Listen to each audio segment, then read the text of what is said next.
नमस्कार सर्वांना, स्वागत आहे तुमचं माझ्या चॅनलमध्ये। तर सांगायचं झालं तर ह्या आठवड्यामध्ये जर इविक्शन झालं तर घराबाहेर कोण जाणार आहे। तर जी फायनल वोटिंग अशी आहे की सर्वात जे 6 नंबरला आहे ते आहे पुरुषोत्तम दादा।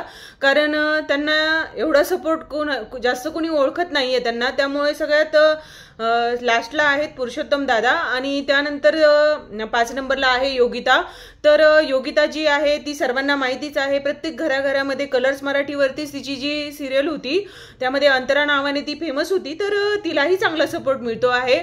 तर सांगायचं झालं तर 4 नंबरला आहे अंकिता वालवलकर, ही कोकण गर्ल आहे, हिलाही चांगला सपोर्ट मिळतो आहे। आणि नंतर जे आहेत त्या आहेत वर्षाताई आणि नंतर आहे सूरज आणि 1 नंबरला आहे धनंजय पवार। तर सांगायचं झालं तर ह्या आठवड्यामध्ये जर इविक्शन झालंच तर पुरुषोत्तम दादा हे घराबाहेर पहिल्याच आठवड्यामध्ये काही न खेळता घराबाहेर जाऊ शकतात। आणि सांगायचं झालं तर रितेश सरांच्या धक्क्यावर म्हणजेच आपली जी चावडी राहणार आहे त्यावरती जे काही होणार आहे म्हणजे आता कळेलच आपल्याला काय होतंय ते, त्यांचा राग कुणावर निघतो, काय होतंय, निकीला काय बोलतात।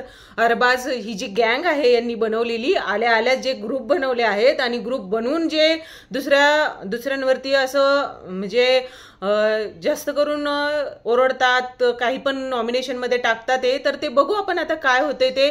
तर रितेश भाऊंच्या धक्क्यावरती आज काय होतंय ते कळेलच लवकरात लवकर।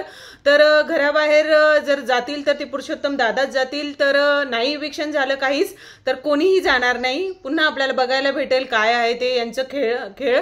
तर असेच व्हिडिओ बघायला चॅनलला सबस्क्राईब करून ठेवा।